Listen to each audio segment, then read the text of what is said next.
What's something you own now that your 16-year-old self would be thrilled about? This laptop I'm rocking would be considerably more impressive in 1991. I wanted a laptop so badly.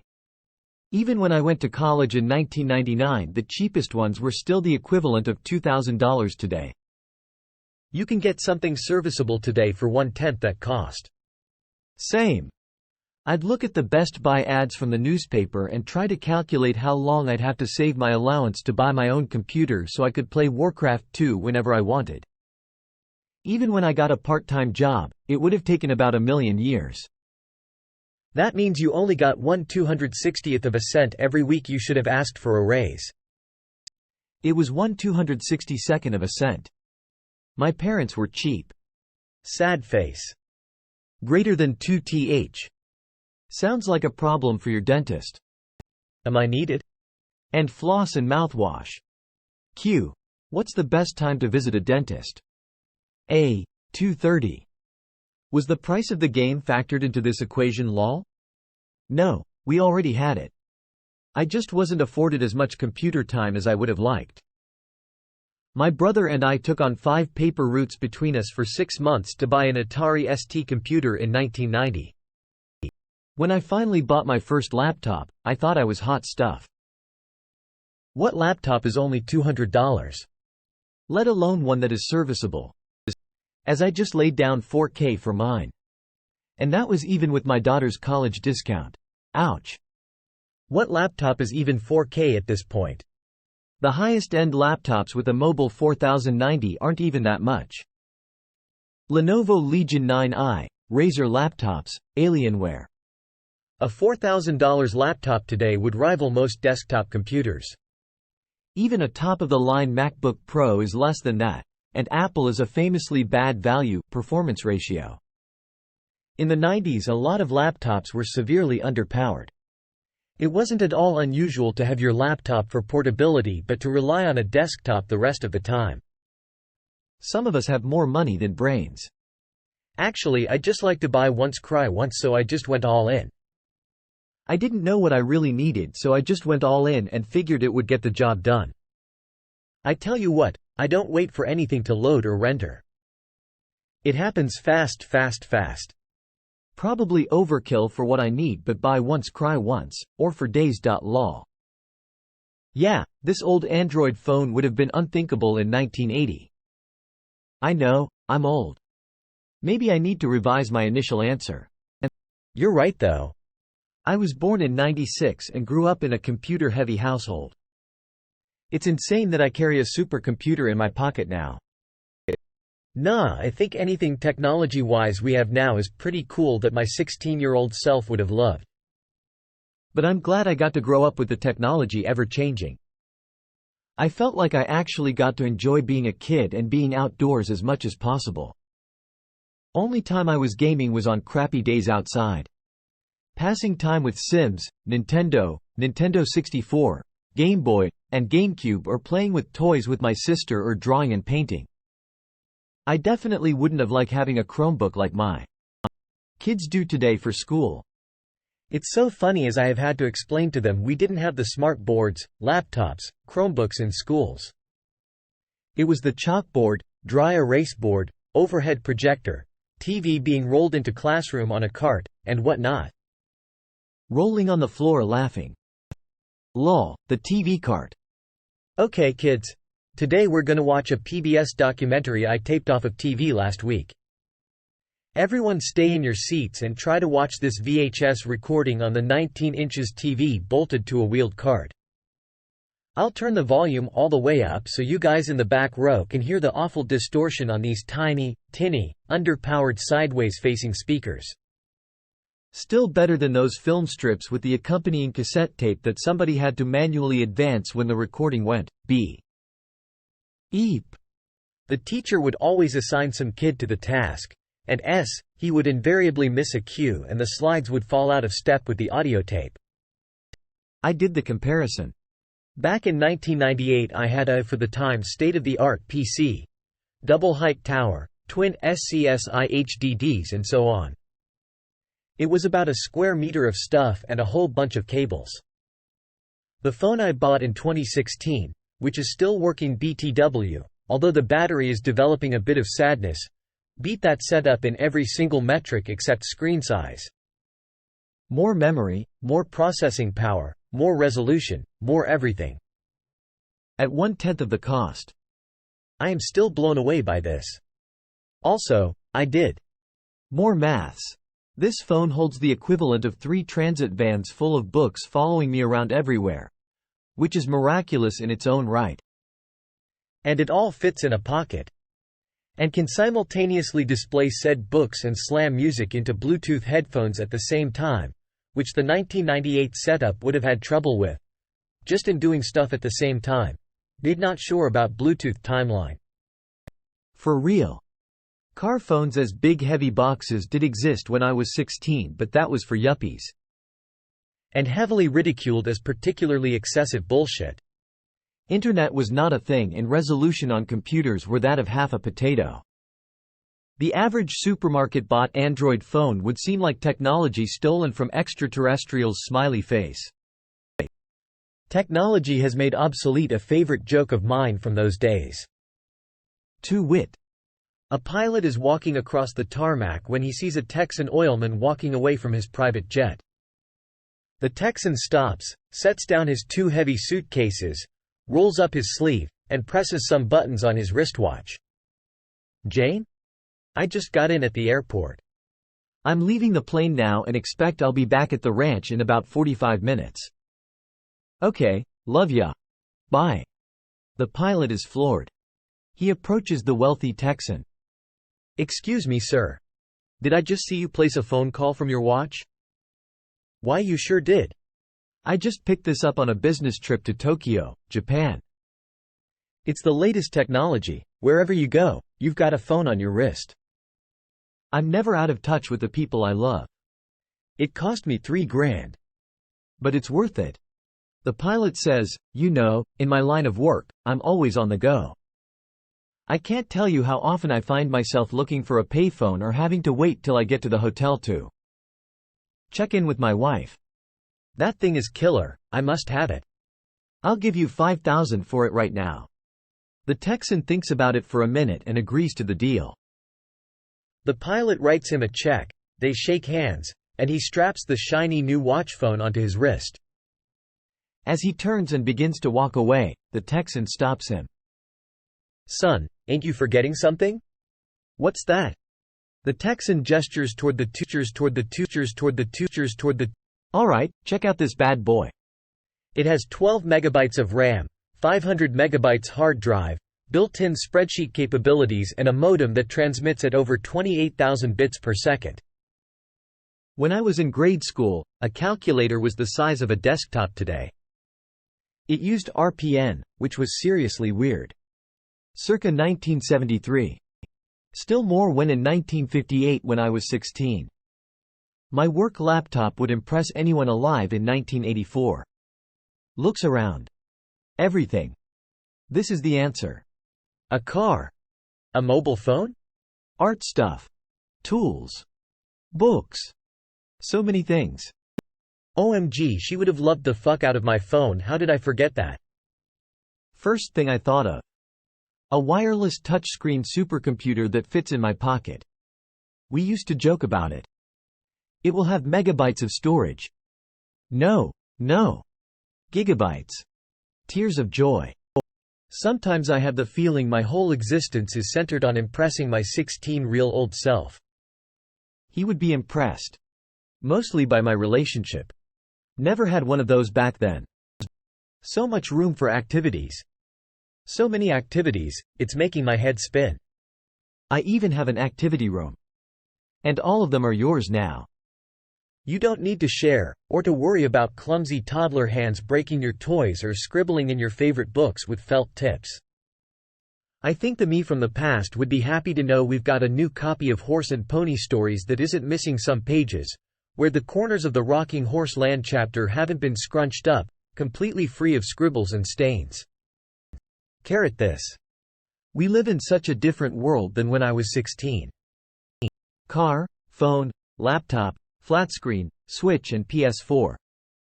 Air fryer. Yay 16Y, oh me would be hyped. I love that the carrot made it look like you're just really shy about agreeing with them. Agrees wholeheartedly but quietly. 1 abundance 1. Sparkles abundance sparkles and somehow also sparkles depression sparkles happy cake day. And so grateful for it. 1. This smartphone. 2. Everything around it. Yes, even the hemorrhoids. Clothes that my mum didn't pick. And that my 2 older sisters didn't wear first. At one of my first jobs, 2 women I worked with commented that my wardrobe was all over the place. I didn't have just one style. They thought they were complimenting me. I had to explain my clothes were whatever my 2 older sisters didn't want anymore, plus the few outfits I was able to buy myself. I started buying my own clothes when I moved out at 19, and to this day, I'm 21 now. I still can't pick a style. Tears of joy. I like to just call myself a casual hippie goth Viking, and let people make of that what they will. Zany face. Eclectic. Bless you. Trendsetter smile. That's the eclectic look, and I bet you rock it. I call my style fat goth librarian. Open mouth smile. I'm a dude and all I wear is joggers and a hoodie. I wish I could change my style, but I don't see myself looking good in other styles. Lol. Jeans and hoodies was my style, but I changed it. Now it's cargo pants and hoodies. I'm a guy, but I vary my style, often depending on the occasion and weather. Anything from Hawaiian shirts with shorts to Canadian tuxedo, I've worn and will continue to wear. Lol. I've learned that not a lot of people really care what a 25-year-old guy wears as long as it's something. Oh, I feel this. I got all my older sister's hand-me-downs, and she had all the fashion sense of a 90s disposable cup. And tons of them. 2 dressers full. I was about 16 when a nasty girl in high school asked me why I wore the same 3 outfits all the time. Like, don't I have any, clothes? Unfortunately, it's those stupid comments that stay with us and mess us up. I never had enough clothes either. 16-year-old me would be so excited to have a lot of clothes, especially ones that are in style. Yes. Also, being petite made shopping a lot harder in the early 2000s, when I was 16. There weren't nearly as many sizes available as there are now. Same. I had a controlling mom growing up. Huge. You can represent yourself the way you want to. This hits so hard. Growing up, my mom always had to have her way when it came to my wardrobe and would always guilt-trip me whenever I didn't wear whatever she picked out for me. She also never allowed me to decorate my room how I wanted. She chose the color of the walls, the furniture, decor, and ignored any input from me. I wasn't allowed to put things like posters or art on my walls, and everything I collected had to be stored away in the closet. So glad to not be living like that anymore. This one hit harder than I thought. So simple, but thank God I can pick my own clothes. Might just be a dude thing? But the clothes mom bought for me languished in my closet for a decade until I lost interest in being cool, trendy. Then those clothes wore like iron and I was 40 before they wore out. A mobile phone. In the 1970s that was definitely in the realms of science fiction. I was thinking a smartphone. As a kid, everyone in my family thought smartphones were for rich, spoiled people. Then people started gifting us their old smartphones.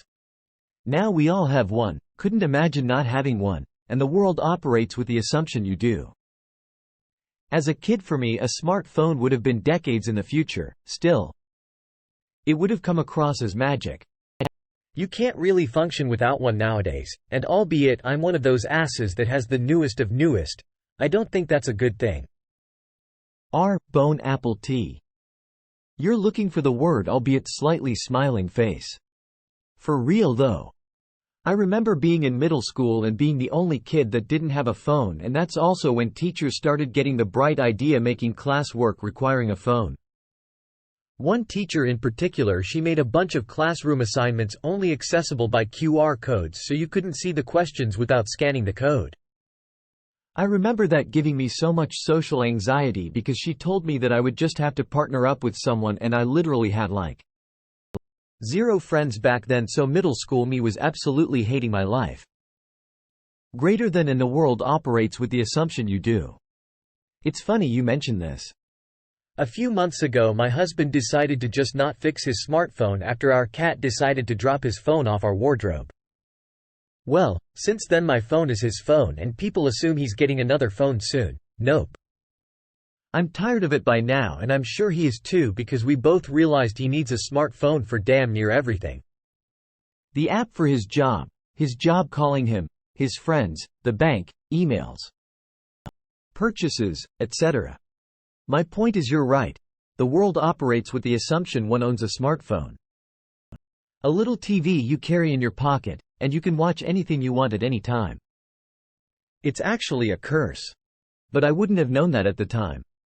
I would have been like, hold up. I have a iPad? Is that what they call Penny's notebook in the future? Inspector Gadget.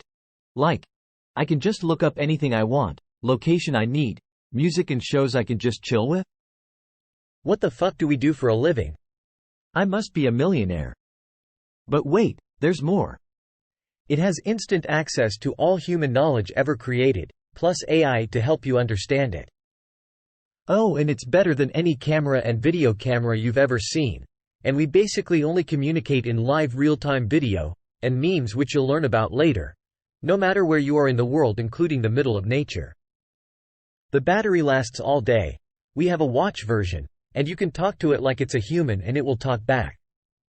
Oh, and it controls your house. Even children have them. And you won't even be amazed by this. It also doubles as your TV remote, so don't matter if you lose the damn Roku remote. Oh, and cable TV is useless, lol. What? No way. The modern smartphone is an absolute miracle, and yet we all misuse it and complain about it. As you say, we have instant access to all human knowledge ever created.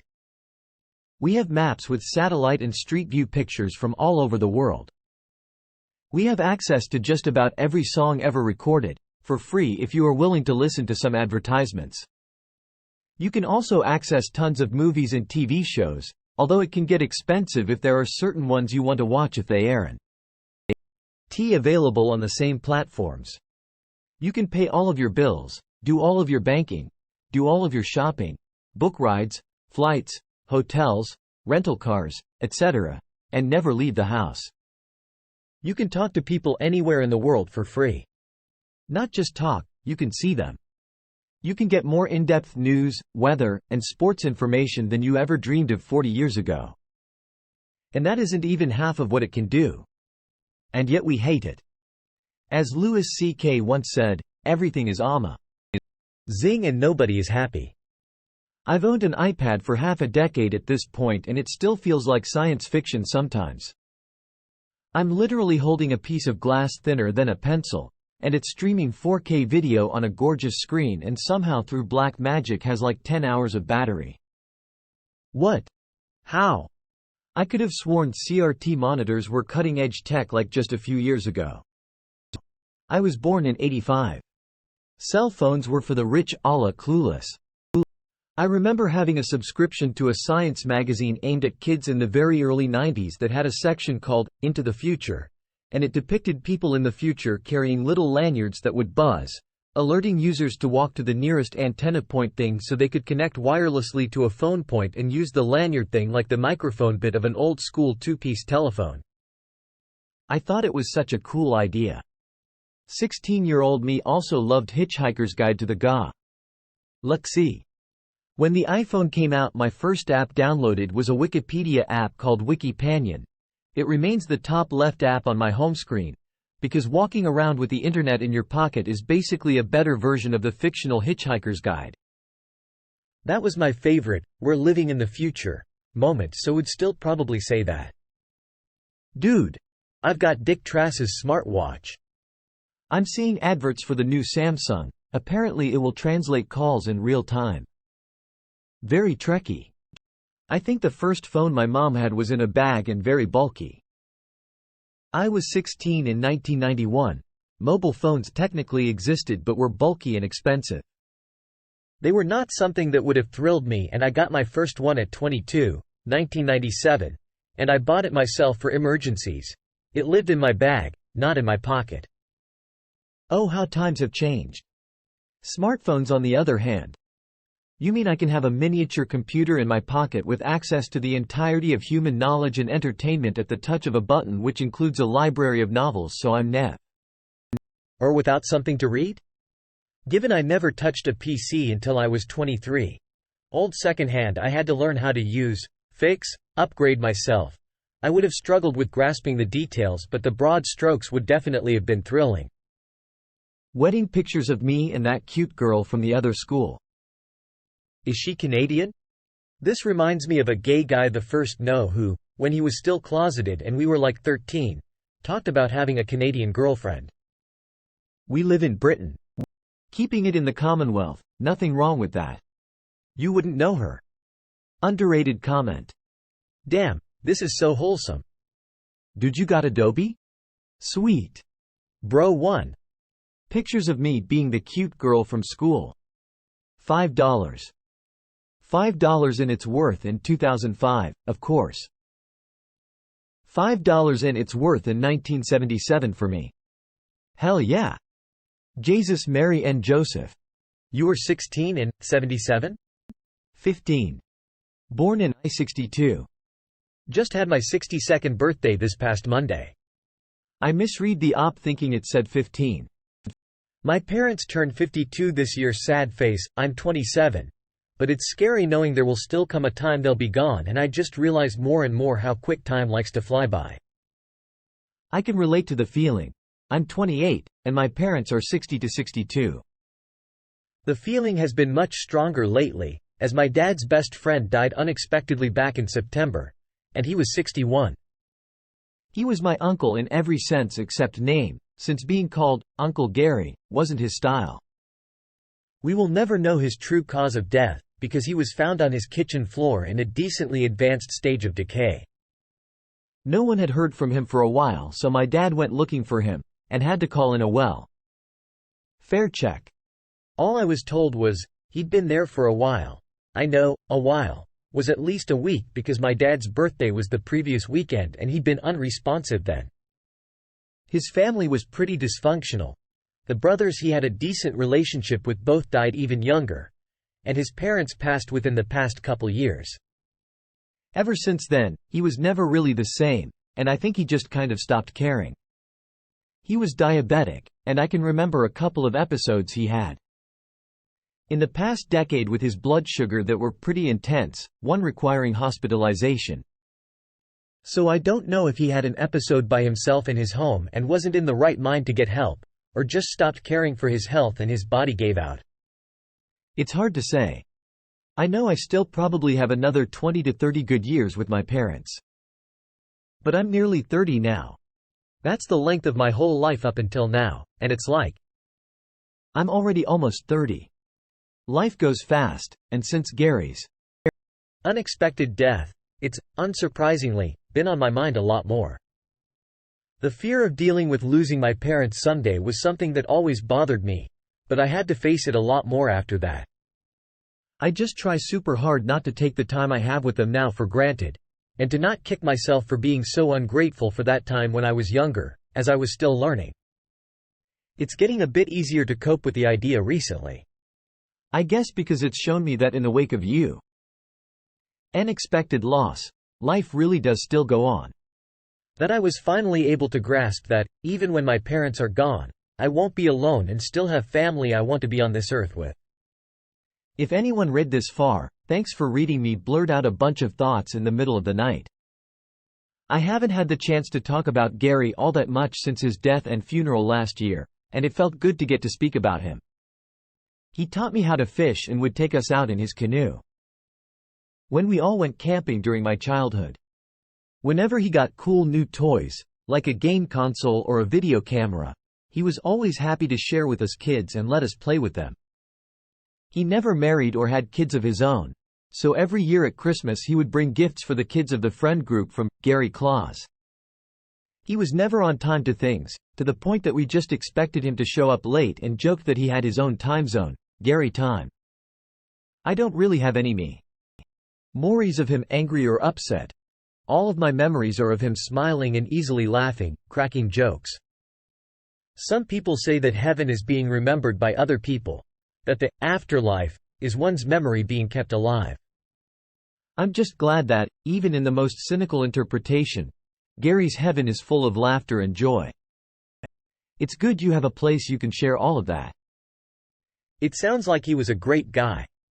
I'm sorry his life came to such an early end. Not knowing what caused his death really complicates the grieving process, and I hope you have a good support system. Enjoy your time with them, take lots of photos and videos, and get them both to write their memoirs. There are lots of books that help them through the process. So you and your kids, nibblings, descendants can always have their history. Jesus, I'm 27 and my mom is 65 LMAO. Why are you sad about that? They have so much time. Dude, the average life expectancy is like 75 max. Less if you aren't white and middle class plus. Say you only talk to your mom twice a month for those 10 years. Say it's an hour each time. This is more than most people by a lot. That's 24 hours a year. That's *10 days you still have with her.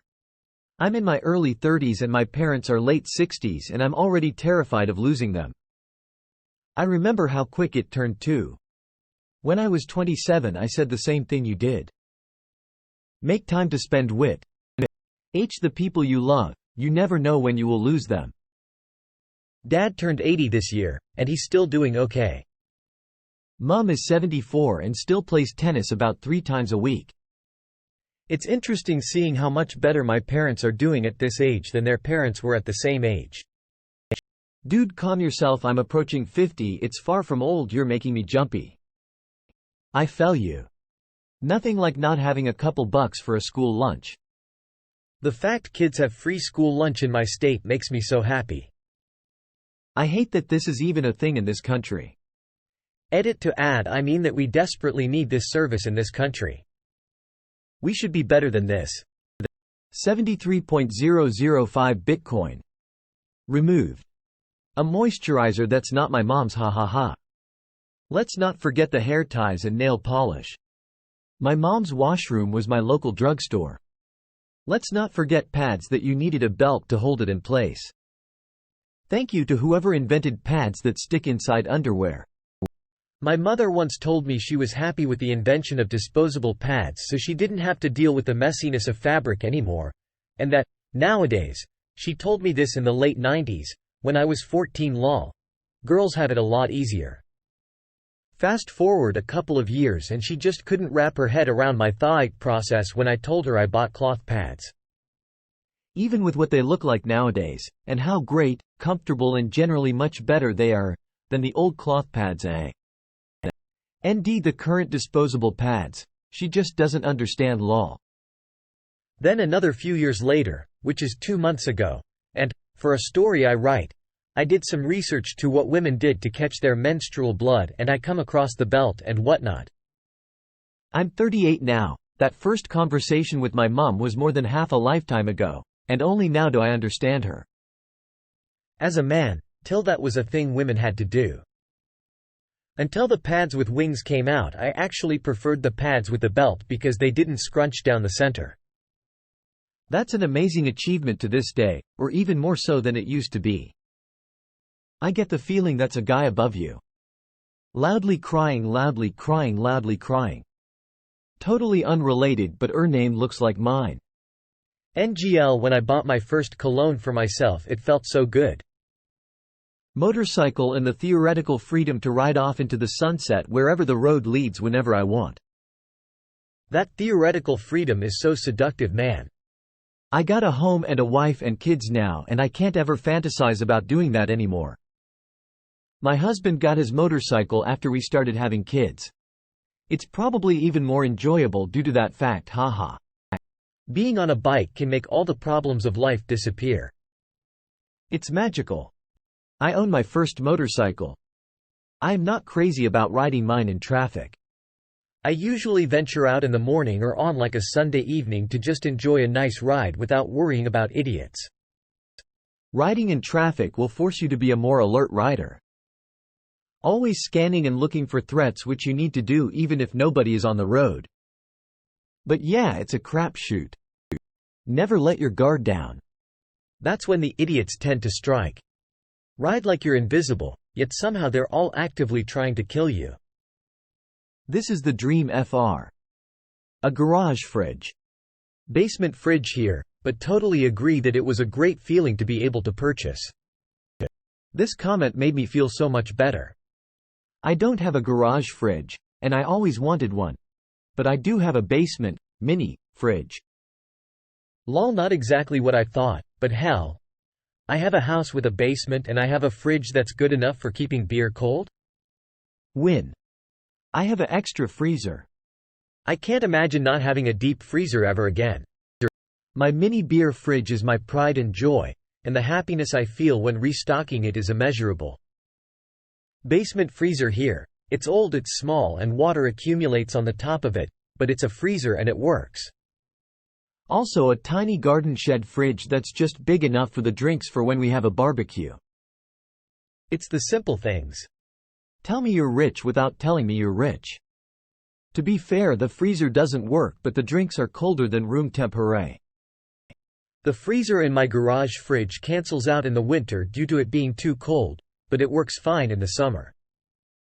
Not unusual to put a light bulb in the fridge section to prevent the ice cream from melting in winter.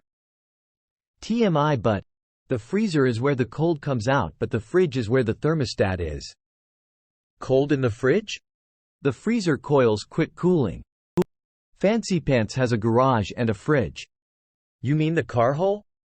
And a car. Rich?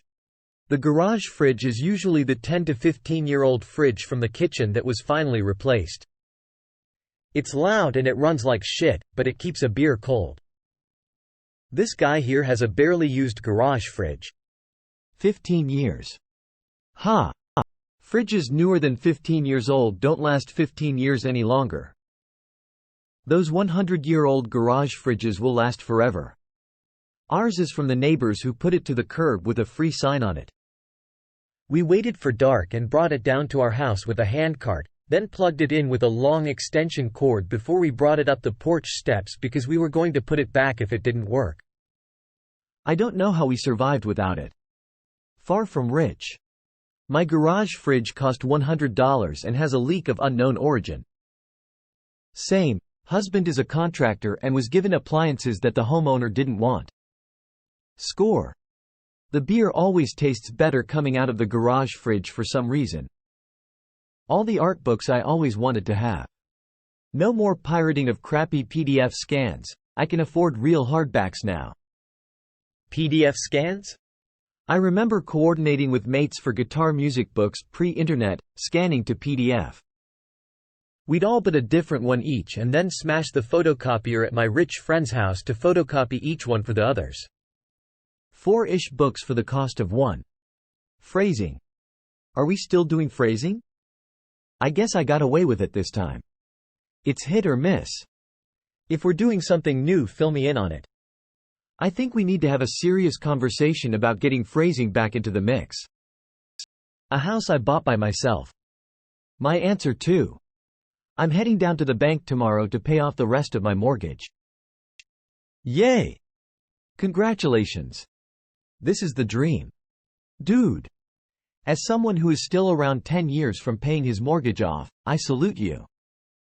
That's going to be an amazing feeling. Smiley face. Good for you, man. Congrats. It's amazing. Same here. A house and a car. 16-year-old me still can't get over it. It's sad that when I was kid I knew I would have my own house one day. But now that I'm an adult, I feel like many people won't be able to afford one. Amen bro, feels good. This. I got one too. Free run of my house. Too bad I wouldn't know how much it costs.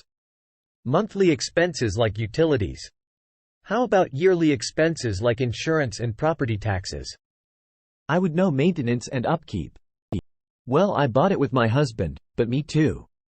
I hated my home life and spent every second I could not at home so I didn't have to be physically and emotionally abused. Having my own house would have been amazing. Shout out to my grandparents who took me in at 17. A dog lol. 16-year-old me would be thrilled to hear how many dogs she's going to have in the years to come. 16-year-old me would be sad that their current dog was no longer with us but excited about their current dog. 16 years old me would be bummed she has to wait another 15 years before finally getting a dog. To be fair, do we own our dogs or do they own us? He 100% owns me, ha ha ha. We're partners with our dogs. Slaves of our cats. Dogs have friends, cats have staff. Exactly. This is my answer, but it felt funny because I don't feel like I own him. He's family. I know what you mean. I moved out young but visited often with my pup in tow. As I would get up to leave, I always said, "Come on, son. Time to go." It drove that woman nuts. Same. A dog who sleeps in my bed. So cool. Mom wouldn't allow it. A stable, healthy marriage. I read this as a stable of horses and a healthy marriage. Thought those were excellent things to have. This is something I was sure I'd have one day. After 2 failures, it's not happening. Good for you. We were friends since middle school, but I had to grow up before I could appreciate him. 20 years this September. 16-year-old me would never believed who I married. She's way too hot for me. We're good friends, but she would never be with a guy like me. Hands clapping, hands clapping, hands clapping. Don't give up. Who's to say what the future will hold? I've seen so many people as old as their 70s begin new long-term relationships. A lifelong partner at 70 is much easier than a lifelong partner at 30, sure. Both our first marriages in our 50s. Had matured, fucked around, done almost all of the changing we would have by then. It works. You never know. My mom and her partner got together in their early 60s. They'd been friends since they were in elementary school and went for it after all those years. I had never seen her date at all since my parents divorced some 20-odd years ago.